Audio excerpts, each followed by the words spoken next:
अस्सलाम वालेकुम क्लास। आज हम देखते हैं चैप्टर 13 को, जो कि लीवरेज और कैपिटल स्ट्रक्चर के बारे में है।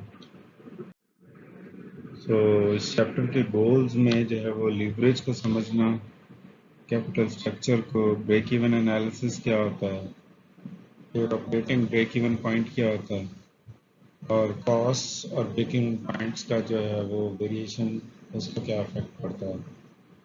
फिर हमने ऑपरेटिंग, फाइनेंशियल और टोटल लीवरेज और उनके दरमियान में जो रिलेशनशिप है उसको डिस्कस करना है।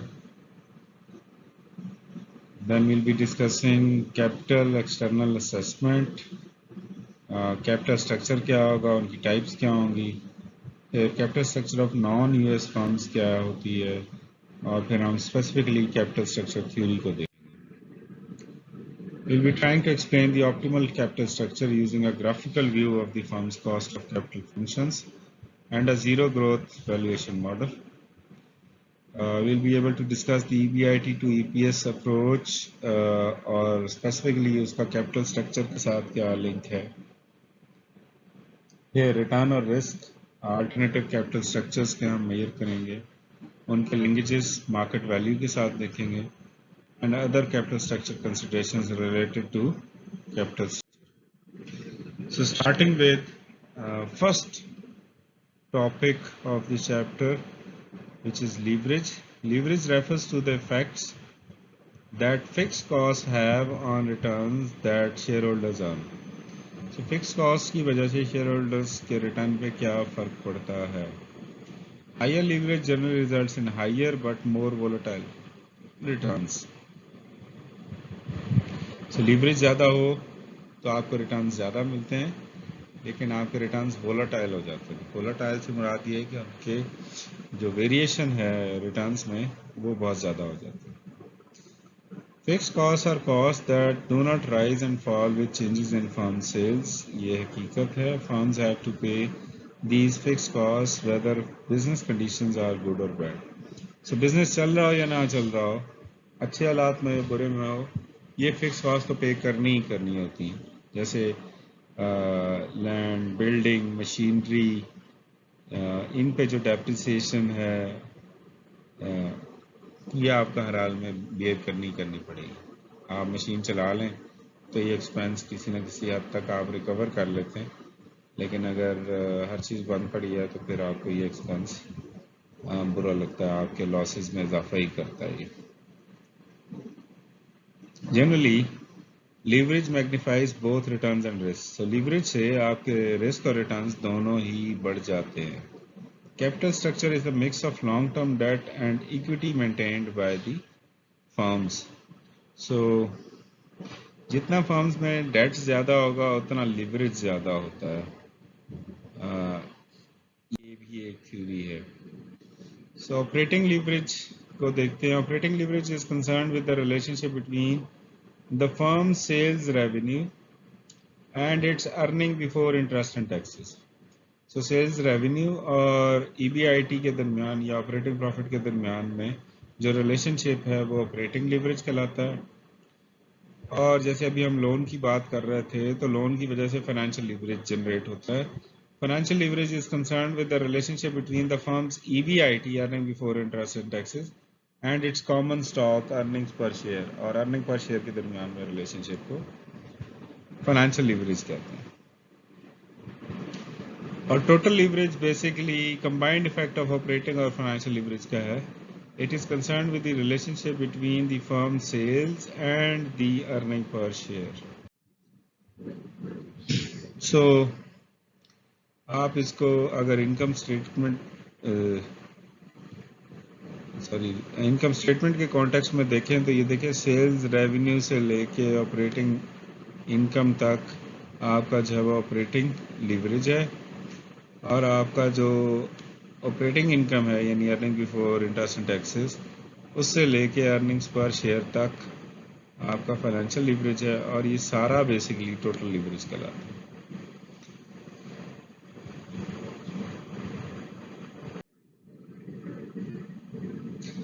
फिर ब्रेक इवन एनालिसिस के कॉन्टेक्स्ट में भी जो है वो लीवरेज अपना रोल प्ले करती है.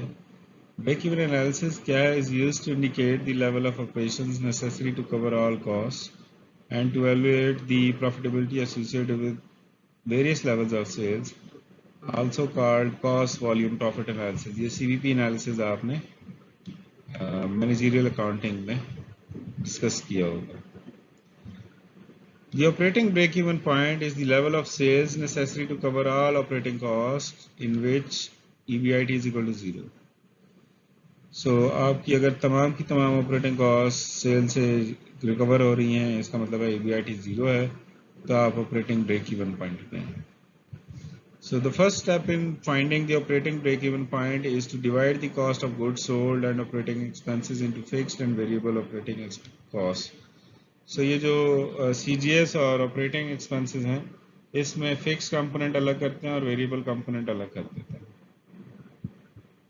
ये जो fixed costs हैं, these are the costs that the firm must pay in a given period regardless of sales volume achieved during that period. बिल्कुल ठीक है.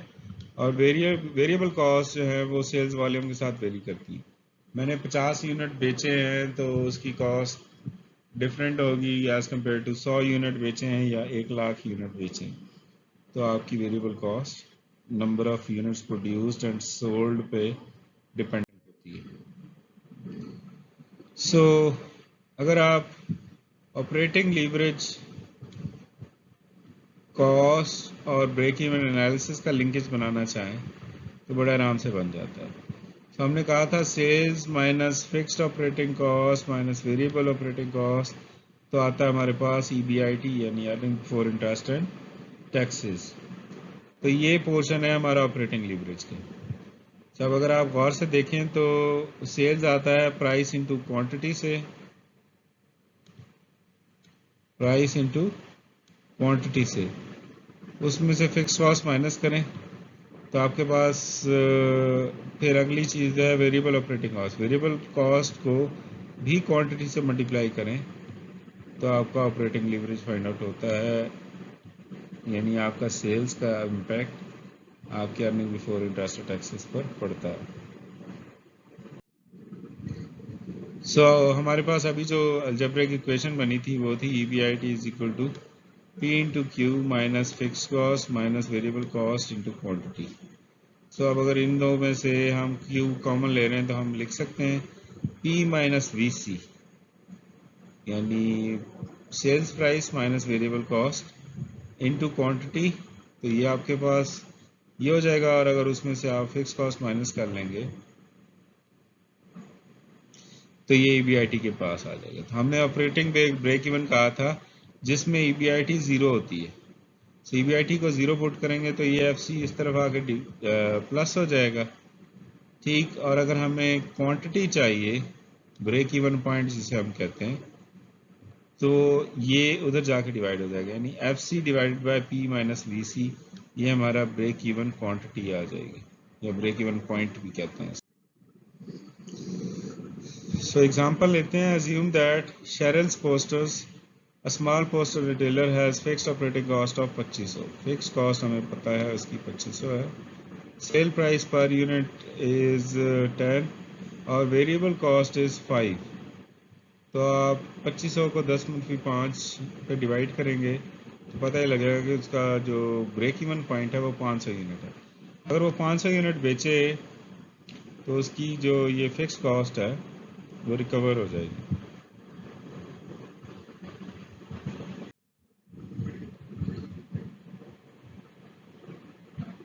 सो इसी को अगर आप देखें तो आपकी जो फिक्स ऑपरेटिंग कॉस्ट है वो 2000 है, ये तो खड़ी है. ठीक है, उसके बाद जो एडिशनल कॉस्ट है वो आपकी वेरिएबल कॉस्ट का एलिमेंट आता है. सो अब अगर आप रेवेन्यू की ग्राफ को देखें, ये जो लाइन जा रही है ये आपका सेल्स रेवेन्यू है. लेकिन अगर आप इसमें से फिक्स कॉस्ट निकाल के फिर वेरिएबल कॉस्ट निकालना चाहें तो फिर आपका ये जो पोर्शन है स्टिल लॉस का पोर्शन है. लेकिन जो ही ये ब्रेक इवन पॉइंट से ऊपर जाएगा तो ये सारा उसका प्रॉफिट आ जाता है.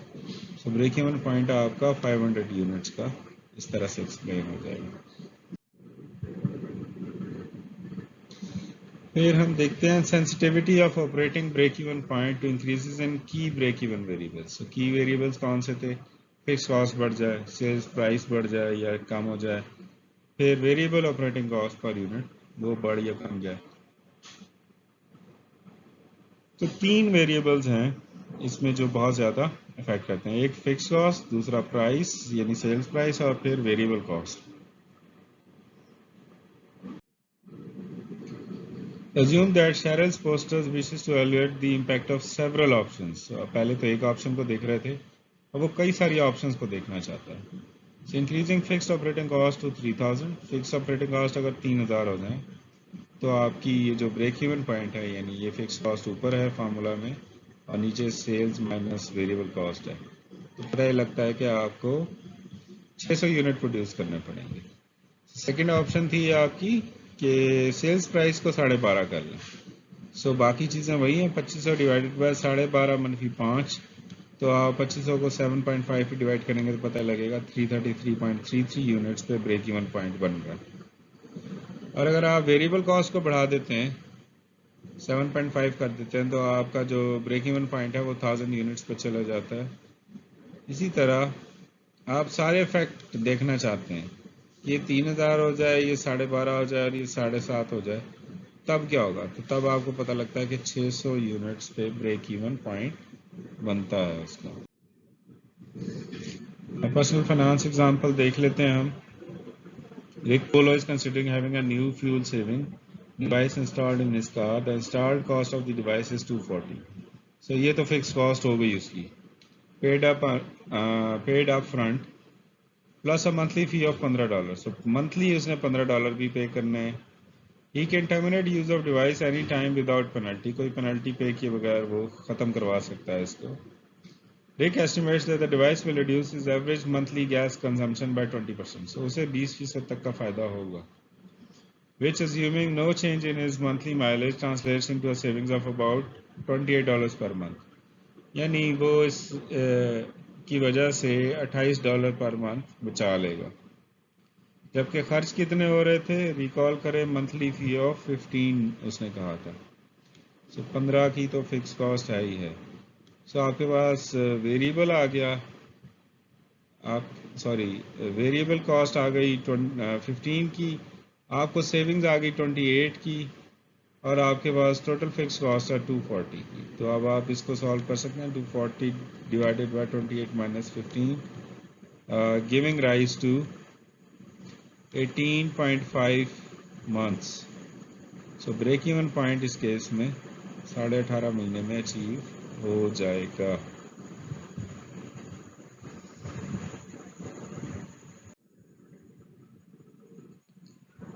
ये ऑपरेटिंग लीवरेज क्या था हमारा? Is the use of fixed operating cost to magnify the effects of changes in the sales on the firms earning before interest and taxes.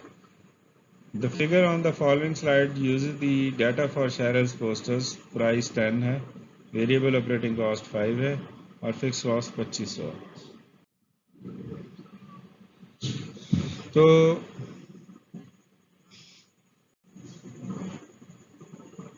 आपका जो ब्रेक इवन पॉइंट था इस केस में वो 500 था। सो अगर आप नंबर ऑफ यूनिट्स बढ़ाते हैं, यानी आप Q1 से Q2 पे जाते हैं, तो आपको ये पोर्शन जो है वो एडिशनल इनकम के तौर पे मिलता है। सो आपकी जो EBIT 2500 थी वो 5000 तक पहुंच जाती है। सो अगर हम वेरियस सेल्स लेवल के लिए बात करें तो केस 1 था हमारा 1000 तो है ही है हमारे पास। सो केस 1 ये था कि हम 50% डिक्लाइन पे आ जाएं, यानी 500 पे आ जाएं, और केस 2 था कि जब हम 50% इंक्रीज पे आ जाएं, यानी 1500 पे आ जाएं। तो इसकी सेल्स रेवेन्यू क्या बनती है? 5000, इसकी 10,000 और इसकी 15,000। फिक्स्ड ऑपरेटिंग कॉस्ट क्या थी? 2500, 5000 और 7500। सो आपको पता ही लगता है कि फिक्स्ड ऑपरेटिंग कॉस्ट 2500 और 2500 हो जाता है, और पता ये लगता है कि EBIT जब वो 0 था, फिर 2500 हो गया, और केस 1 में वो एक्सट्रीम पे जब वो इंक्रीज होता है तो 5000 हो गया।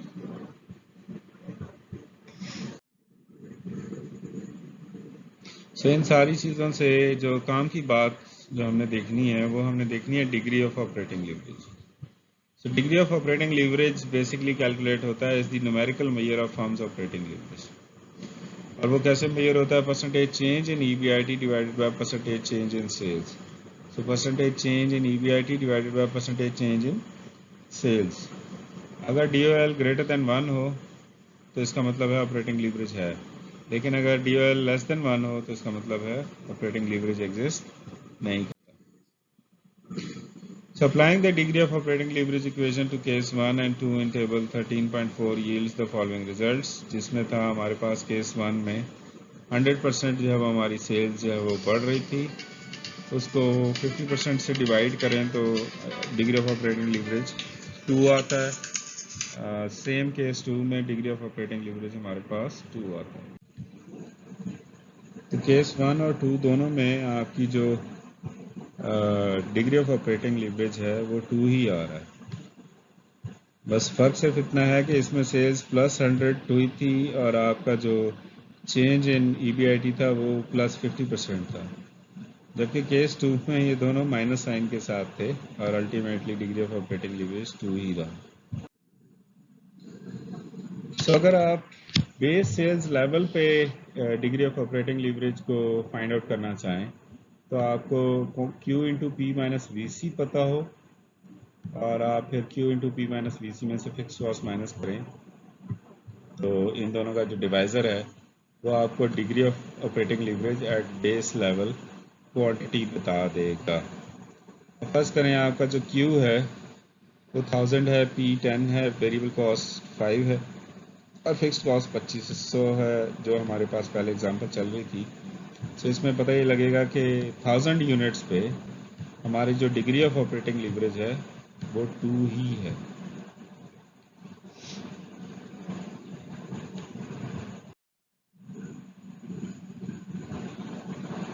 सो एग्जांपल देखते हैं फोकस ऑन प्रैक्टिस के हिसाब से। Adobe Systems, the second largest PC software company in the US, dominates the graphic design, imaging, dynamic media, and authoring tool software markets.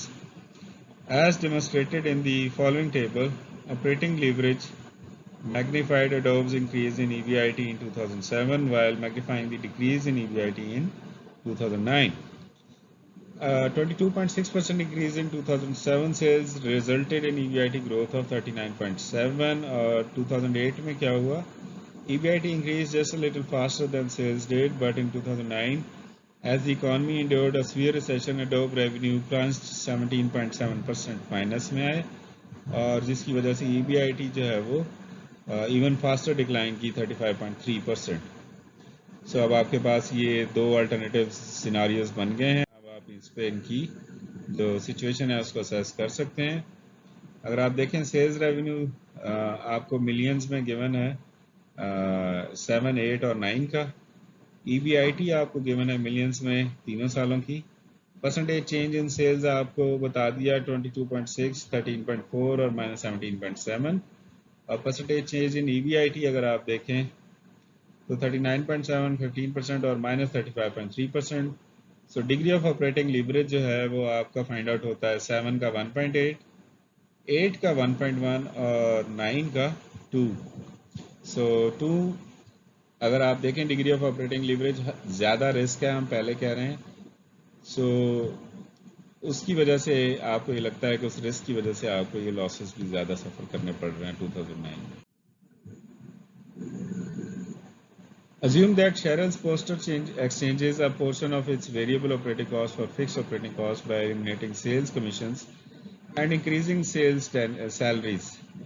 This exchange resulted in a reduction in variable operating cost per unit 5 से अब वो हो गई है 4.5, लेकिन उससे fixed operating cost जब आपकी 2500 से कहाँ चली गई है 3000 पे। तो अब आपकी यही इक्वेशन जो है वो 1000 यूनिट्स पे जब आप degree of operating leverage calculate करते हैं तो पता लगता है कि डिग्री ऑफ ऑपरेटिंग लीवरेज अब 2 से आ गया 2.2 पे, यानी अब आपने और ज़्यादा रिस्क उठा लिया। ऑपरेटिंग लीवरेज और इंक्रीज फिक्स कॉस्ट का जो है वो कंपैरिजन जो अगर हम देखें तो ये देखिए, ये अप्रोचेस में हमने कहा था कि ये मोस्ट लाइकली अप्रोच है, ये आपकी ऑप्टिमिस्टिक अप्रोच है और ये पेसिमिस्टिक अप्रोच है। इसमें आपका 50% डिक्लाइन हो रहा है, इसमें 50% इंक्रीज हो रही है सेल्स। आपका सेल्स रेवेन्यू जो है वो ट्रांसलेट हो रहा है ईबीआईटी में।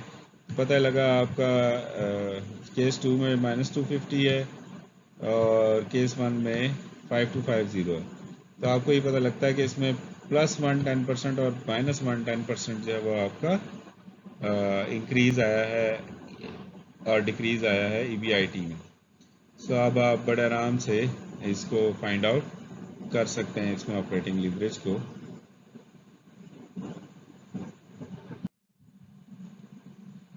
अच्छा जी, अब आते हैं फाइनेंशियल लीवरेज की तरफ।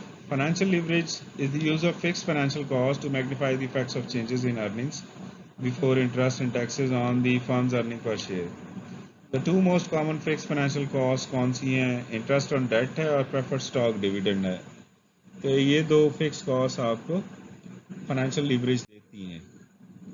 So example लेते हैं, Chen Foods, a small Asian food company, expects EBIT of 10,000 in the current year. It has a 20,000 bond with a 10% coupon rate of interest and an issue of 600 shares of 4 annual dividend per share preferred stock outstanding. It also has 1,000 shares of common stock outstanding. The annual interest on the bond issue is 2,000. So 10% of 20,000 लें तो 2,000 आता है. The annual dividend on the preferred stocks are, preferred stocks कितने थे? 600 shares थे और $4 का जो है ना हर एक पे डिविडेंड दे रहा था, तो 600 ज़रब 4 करेंगे तो 2400 का आपको डिविडेंड देना पड़ता है। सब अगर आप इस इनकम स्टेटमेंट को देखें, जो नॉर्मल स्टेटमेंट थी आपकी 10,000, उसमें से इंटरेस्ट लेस करें 2,000 का, तो आपके पास नेट प्रॉफिट बिफोर टैक्सेस आता है 8,000। सो 40% टैक्स रेट आप अप्लाई करें तो पता ही लगता है कि नेट प्रॉफिट आपको पे करना पड़ा कितना, 4800 का, और 2400 का आपने प्रेफर्ड स्टॉक को डिविडेंड देना ही देना है। तो आपके पास जो earning available for common shares है वो 2400 आती है। और 2400 को अगर आप 1000 कॉमन शेयर्स पे जब डिवाइड करेंगे तो पता ही लगता है कि आपकी जो अर्निंग पर शेयर है वो 2.4 आई है। अब केस 1 और केस 2 हम ऑप्टिमिस्टिक और पेसिमिस्टिक में देखते हैं। यहाँ पे ईबीआईटी अगर 6000 होती तो आपकी जो earning available for common shares थी वो 0 होती और आपका अर्निंग पर शेयर 0 होता। और अगर आपकी सेल्स ईबीआईटी 14,000 होती तो आपकी जो अर्निंग पर शेयर है वो 4.8 होती। सो दोनों में आपको क्लियरली नज़र आ रहा है कि +100 और -100% चेंज आया है। तो अब आप इसका फाइनेंशियल लीवरेज फाइंड आउट कर सकते हैं। उसका फार्मूला है percentage change in EPS divided by percentage change in EBIT. So इन दोनों को यूटिलाइज करेंगे। अगर डीएफएल ग्रेटर देन 1 हो तो फाइनेंशियल लीवरेज है, वरना कोई फाइनेंशियल लीवरेज नहीं है अगर वो लेस देन 1 हो जाता है। सो आप दोनों केसेस में देखें, आपके पास +100 और -100 से आपकी जो परसेंटेज चेंज आई थी अर्निंग पर शेयर्स की, और आपका जो चेंज इन ईबीआईटी था वो +40% और -40% था। तो 100% ओवर 40 करके आपको पता ही लगता है कि आपकी जो फाइनेंशियल लीवरेज है वो 2.5 आई है दोनों केसेस में। So Shanta and Ravi Chandra wish to assess the impact of additional long-term borrowings on their degree of financial leverage. The Chandra is currently having 4,200 available after meeting all of their monthly living expenses before making monthly loan payments. They currently have monthly loan payment obligations of 1,700 and are considering the purchase of a new car, which would result in 500 per month increase to 2,200 in the total monthly loan payment. पहले अगर वो 1,700 पे कर रहे थे तो अब 2,200 पे करेंगे. Because a large portion of Ravi's monthly income represents commissions, the Chandras feel that the 4,200 per month currently available for making loan payments could vary by 20% above below that amount. So 20% plus minus हो सकता है 4,200 में. So आपका जो current DFL है वो 4,200 आपके पास available है फॉर लोन्स, उसमें से 1,700 माइनस करें ठीक है, तो आपका अवेलेबल आफ्टर लोन पेमेंट्स 2500 आ जाता है। सो करंट DFL आप फाइंड आउट करते हैं तो आपको ये पता लगता है, सॉरी, आप प्लस 20% के साथ पहले उसको देखें तो वो आता है 5040, उसमें से 1700 माइनस करें तो वो आता है 3340। तो पता लगता है कि आपका जो परसेंटेज चेंज है इन दोनों टाइम पीरियड्स में, वो अवेलेबल फॉर लोन पेमेंट्स के लिए प्लस 20% जब आप करते हैं, और जब आपका after available for loan payments होता है तो उसमें 33.6% चेंज आया। और इसको जब आप degree of financial leverage calculate करते हैं 33.6 डिवाइडेड बाय 20, तो पता ही लगता है कि आपका डिग्री ऑफ फाइनेंशियल लीवरेज 1.68 है। अब उसी 4200 को अगर 2200 आप उसमें से सब्ट्रैक्ट करें तो आता है आपके पास 2000 रिमेनिंग। और अगर आप उसमें प्रपोज DFL के एस्पेक्ट में हम देख रहे हैं 20% इंक्रीज देखते हैं तो ये 5040, उसमें से 2200 निकलेगा तो आंसर आएगा 2840, और इन दोनों में चेंज का पता लगेगा हमें 42%। तो 42 डिवाइड बाय 20 करते हैं तो हमारा डिग्री ऑफ फाइनेंशियल लीवरेज बढ़ जाता है, यानी हम अपना रिस्क जो है इंक्रीज कर रहे हैं 2.1, 1.68 से 2.1 चले जाएंगे।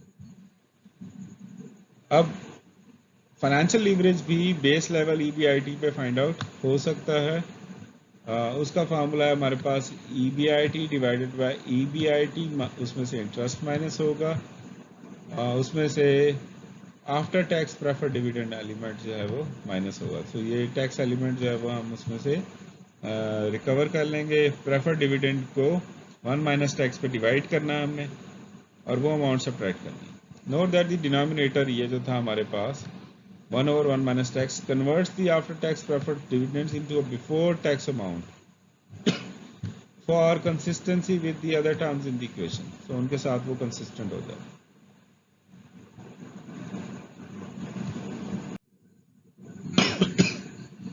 So एग्जाम्पल लेते हैं, वही सब EBIT को 10,000, I जो है वो हमारा 2000 था, प्रेफर्ड डिविडेंड 2400 था, टैक्स रेट 40% था। तो इस इक्वेशन में जब हम डालते हैं तो हमारे पास आंसर आता है 2.5, जो कि पहले भी यही था। अब कॉन्सेप्ट है टोटल लीवरेज का। Total leverage is the use of fixed cost both operating and financial to magnify the effects of changes in sales on the firms earning per share. Example लेते हैं, cables including a computer cable manufacture expect sales of 20,000 units at 5 per unit in the coming year and must meet the following obligations. क्या है जी? Variable operating cost है 2 per unit, fix operating cost है 10,000, interest 20,000, preferred stock dividend 12,000, the firm is in 40% tax bracket, और उसके 5,000 जो common shares हैं वो outstanding है। सो इसकी पूरी एक स्टेटमेंट जो है वो हम क्रिएट कर लेते हैं। सो जो 20,000 से सेल्स 30,000 पे आई है तो सेल्स रेवेन्यू हमारा 1000 से 150 पे चला जाएगा, और fix operating cost, variable cost, वो सारा बनाने के बाद हमारे पास earning available for common stock holders 6,000 आती है, फिर 24,000 आ जाती है अगर हम 50% इंक्रीज देखें सेल्स में। तो सो अर्निंग पर शेयर हमारी आती है 6,000/5, ये 1.2 आ जाती है हमारे पास। ठीक है जी, और सेकंड केस में वो हमारे पास 4.8 आ जाती है। सो पता ही लगता है कि 1.2 से 4.8 तक 300% का चेंज आया है। 50,000 से 80,000 का मतलब ये है कि हमारे EBIT में 60% चेंज आया है, और 20,000 से 30,000 हमारी सेल्स हुई है, तो इसका मतलब है हमारा 50% चेंज आया। तो हम सेल्स में डिग्री ऑफ ऑपरेटिंग लीवरेज के लिए तो हम कहते हैं कि EBIT डिवाइडेड बाय सेल्स, तो पता लगता है 1/2 डिग्री ऑफ ऑपरेटिंग लीवरेज है। और डिग्री ऑफ फाइनेंशियल लीवरेज हमें पता लगा कि वो 5 है, क्योंकि 300 को 60 पे डिवाइड करेंगे तो हमारे पास ये आ जाएगा 1.2 इंटू 5। हमारे पास डिग्री ऑफ टोटल लीवरेज क्या था? हमने कहा था सेल्स और अर्निंग पर शेयर। सो अर्निंग पर शेयर 300 और सेल्स में चेंज 50% थी, तो हमारे पास डिग्री ऑफ टोटल लीवरेज आता है 6। डिग्री ऑफ टोटल लीवरेज को डिग्री ऑफ ऑपरेटिंग लीवरेज और DFL को मल्टीप्लाई करके भी हासिल किया जा सकता है, यानी 5 को 1.2 से मल्टीप्लाई करेंगे तो आंसर 6 ही आएगा। इसका जो फार्मूला बना डायरेक्ट, इसका मतलब ये है कि परसेंटेज चेंज इन ईपीएस हमें पता हो और परसेंटेज चेंज इन सेल्स पता हो तो हम degree of total leverage find out कर सकते। ये हम पहले जो है उसको यहीं पे फाइंड आउट कर चुके हुए हैं डायग्राम में, टेबल में। अच्छा, बेस लेवल क्वांटिटी के लिए भी जो है वो degree of total leverage find out हो सकता है। इसमें हमारे पास ऊपर फैक्टर वही है Q into P minus V C, नीचे पहला फैक्टर हमारा है Q into P minus V C, उसमें से फिक्स कॉस्ट भी माइनस करनी है, उसमें से इंटरेस्ट भी माइनस करना है, और हमें बिफोर टैक्स प्रेफर्ड डिविडेंड भी चाहिए इसके लिए। वही सारा डाटा जब हम इक्वेशन में पुट करते हैं तो हमारे पास degree of total leverage directly 6 आ जाता है, जो हमने अभी थोड़ी देर पहले फाइंड आउट किया था। ये बात हम अभी करके आए हैं कि डिग्री ऑफ टोटल लीवरेज जो है वो डिग्री ऑफ ऑपरेटिंग लीवरेज और डीएफएल को मल्टीप्लाई करके भी फाइंड आउट किया जा सकता है। तो इसका मतलब यह है कि इनका मल्टीप्लिकेटिव रिलेशनशिप है फाइनेंशियल लीवरेज और ऑपरेटिंग लीवरेज का, जब हम बात करते हैं डिग्री ऑफ टोटल लीवरेज की। तो ये हमने एग्जाम्पल पहले भी इस तरह से सॉल्व किया। ओके जी, यहाँ तक कोई क्वेरी हो प्लीज़ पूछिएगा। टेक केयर, अल्लाह हाफ़िज़।